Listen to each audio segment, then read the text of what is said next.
근데 최근에 많은 국민들께서 문재인 정권의 선거 공작에 대해서 우려를 하고 있습니다.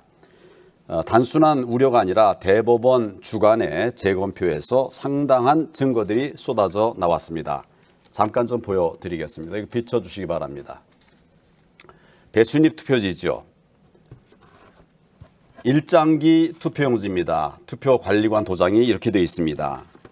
그리고 옆면이 잘려나간 투표지도 있습니다. 이런 투표용지 보셨습니까? 그리고 투표용지가 붙어 있는 것도 있어요. 하나씩 투표하는데 왜 붙어 있을까요? 수도권 사전투표는 전부 36대 63이었습니다. 옆면이 잘린 흔적이 있는 투표용지도 있습니다. 이렇게 너덜너덜할 수가 있겠습니까? 그리고 선관위 직원 이름이 여기 보면 개씨, 거씨, 광씨, 글씨, 긱씨, 깨씨 뭐 이렇게 되어 있습니다. 이런 것을 보시면 과연 지난 선거에 대해서 제가 지금 얘기하고 있는 부정선거 의견이 어떠신지 한번 듣고 싶습니다. 사실 지난 총선 때는 저는 황 대표님한테 쫓겨나왔죠. 그 쫓겨나와서 무소속으로 출마를 할 수밖에 없었는데 세 군데나 쫓겨다녔죠. 이 투표용지에 대해서 그래서 설명해 주시죠. 이거는 황 대표님이 책임지고 규명해야 될 사안 아닌가. 저는 앉아서 무소속으로 나왔는데 이 투표용지에 대한 의견이 없으신가요? 그 투표용지를 본 일이 없어요. 제가 재검표 과정에서 나온 투표용지라고 지금 자세히 설명을 드렸습니다. 이 부분에 관해서 관심이 없어서는 안 된다고 저는 생각을 합니다. 관심을 갖고 보겠습니다만은 이 문제는 대표님이 결정하시는 게 또 대응하시는 게 맞을 것 같습니다. 저는 지난 총선 전면 무효다라고 선언을 하고 있습니다. 하셨었는데 그건 안 하시고 요즘에 와서 저렇게 하시는 거에 대해서 저는 6월 28일 재검표가 있었습니다. 거기서 부정선거 증거들이 나왔습니다. 그래서 제가 이야기하고 있는 것입니다. 네, 시간이 다 됐습니다. 자, 오늘 토론 중에 나온 이런저런 견해 주장은 후보 개인의 생각이라는 점을 다시 한번 말씀드리고요. 시청자 여러분들께서 들으실 때 후보의 생각이 이렇구나 이렇게 이해를 해주시면 좋을 것 같습니다. 우리 황교안 대표님께서는 그렇게 부정선거를 많이 문제제기를 하는데 민주당이나 청와대가 이에 대해서 반응을 안 하는 이유가 뭐라고 생각하십니까? 가장 아픈 부분이죠. 그런가요? 거론되는 것조차 어렵고 힘들어 하겠죠. 제가 볼 때는요. 이것은 가만 놔두면 우리 야권의 내부 분열로 자동으로 이어지기 때문에 청와대와 민주당은 즐기고 있다고 생각합니다.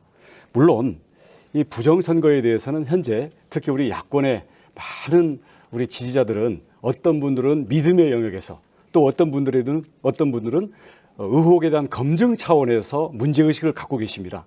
특히 자발적인 의혹의 검증에 대해서는 권력에 대한 견제 노력으로서 저는 깨어있는 시민의 정당한 움직임이라고 생각을 합니다.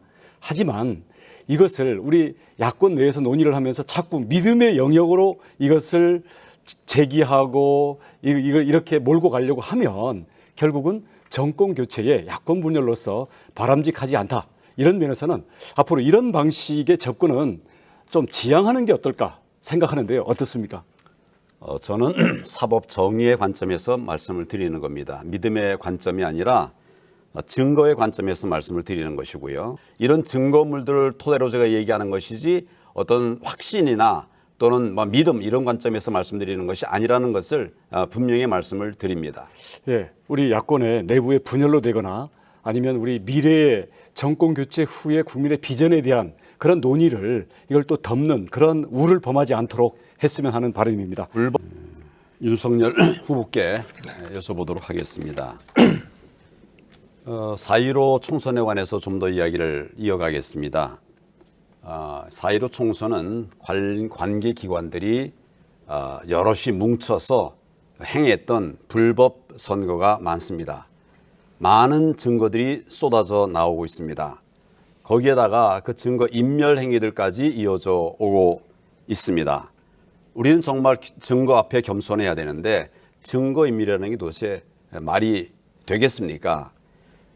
그런데 지금 이런 상황 속에서도 우리가 잠잠해서는 안 된다. 제가 대안으로 낸 것은 특검을 내자는 것입니다.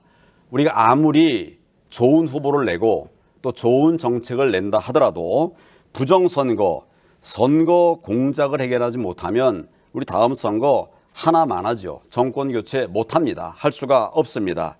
이런 상황에 대해서 제가 여러 번 말씀드렸습니다만은 동의하시는지 다른 의견이 계시는지 한번 듣고 싶습니다. 저도 뭐 총장 시절에 그 4.15 총선을 그 결과를 지켜보고 아까 말씀하신 대로 우리 그 황 후보님께서 그 출마하셨던 그 종로구에 동별로 그 비율이 거의 막 비슷하게 나오는 거라든지 또는 뭐 관외 사전 투표의 비율이 아주 일정하다든지 하는 거에 대해서 좀 통계적으로 볼 때도 좀 의문은 가졌습니다.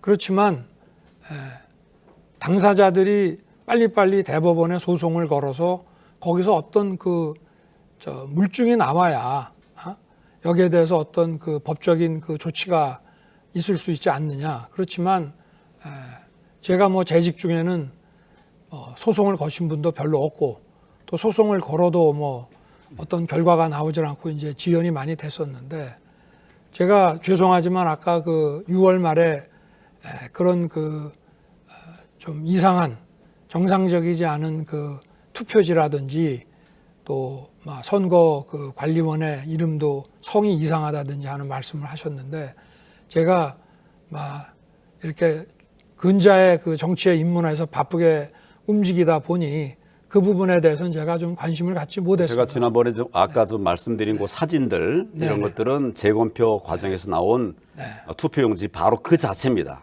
지금부터라도 우리가 이게 선거 불복하자는 것이 아니라 불법 선거를 막자는 것입니다. 이걸 막지 않고서는 우리 미래가 없는 것이죠. 그런 점에서 우리 잘 검토를 해보겠습니다. 유념을 해주시면 고맙겠습니다.